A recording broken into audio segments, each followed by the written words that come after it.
Public Health Commissioner Dr. Stephen Stack says he's confident more than 10% of Kentucky's population has now received at least one dose of a COVID-19 vaccine. And as LEX 18's Catherine Collins explains, there are more opportunities to get the shot coming to the Commonwealth next week.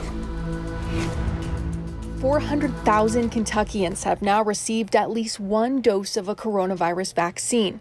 And Public Health Commissioner Dr. Stephen Stack says once federal vaccination programs like those at local VAs are taken into account. When you add what they've done, I'm confident that as I'm talking to you right now, we vaccinated more than 10% of the total citizenry here, so over 450,000 people. That would put Kentucky ahead of the national rate of vaccination, about 8.4%.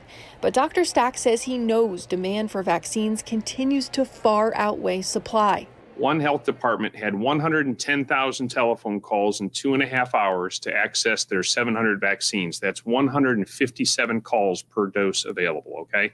Still, the state's rollout is expanding. Governor Beshear announced 4 more regional vaccine sites coming to the Commonwealth next week in Covington, Bowling Green, Murray, and Glasgow. Plus, health departments will now have more certainty when it comes to the doses they receive.